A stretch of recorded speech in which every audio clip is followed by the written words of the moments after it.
আসসালামু আলাইকুম। আসিয়া ডেন্টাল কেয়ারের পক্ষ থেকে সকলকে স্বাগত।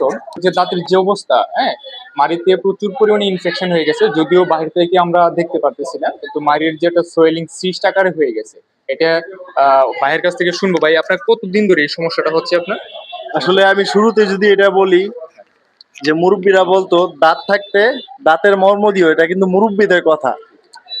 আমার এই প্রবলেমটা, আমার দাঁতটা নাড়া লাগছিল আজ থেকে আরো 2 বছর আগে। কিন্তু এই প্রথমবার আমি কোনো ডেন্টিস্টে আসছি।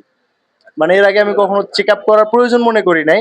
আর আজকে ওই চেক আপ না করার কারণে আজকে এতটুকু ক্ষতির সম্মুখীন আমি মনে হয় হয়ে গেছি। আমি জানি না আল্লাহ তাআলা আমাকে সুস্থ করবে কিনা।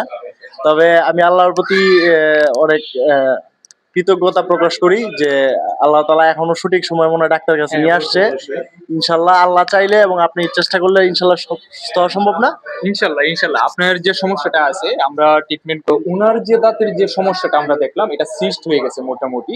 উনার একটু অবহেলার কারণে এই সমস্যাটা হচ্ছে। উনি যদি আরো আগে যদি ট্রিটমেন্টটা নিত, তাহলে এই অবস্থানে আসতো না। আর তো আপনাদেরকে বলি, দাঁত কিন্তু খুবই সেন্সিটিভ জিনিস, যেটা আমি এখন বুঝতেছি। এই যে আমার এই মাড়ির দাঁত নিচের সাইডের যে মাড়ির দাঁতটা, একটা মাত্র দাঁত, যেটা আমাকে এখন মানে কোন লেভেল পর্যন্ত নিয়ে যাইতেছে সেটা আপনাদেরকে বইলা বুঝাইতে পারবো না। আপনাদেরকে একটা কথা বলতে চাই, যাদেরই দাঁতে প্রবলেম হয় আপনারা অবশ্যই অবশ্যই ডাক্তারের সাথে যোগাযোগ করবেন। ওনারা কিন্তু বেশি টাকা নেয় না, জাস্ট পরামর্শ হইলে করেন, কেন আমি এই ভুলটা করছি। আর এখন তো আমার টাকা তো যাবে এবং অনেক ভোগান্তিও হ্যাঁ, আছে, হ্যাঁ, হ্যাঁ, রাইট? এটা থেকে আপনার ক্যান্সার পর্যন্ত হয়ে যেতে পারে, চোয়াল পর্যন্ত কেটে নাউজুবিল্লাহ। ফেলে দেওয়া লাগতে পারে আর কি। হ্যাঁ, আল্লাহ তো মাফ সবাই করুক। সতর্ক হবেন, সুস্থ। দাঁতের চিকিৎসা আগে নাকি? হ্যাঁ, জি, জি। দাঁত ওকে, মানুষের সৌন্দর্য। ঠিক আছে। আল্লাহ হাফেজ। ওকে, আল্লাহ হাফেজ।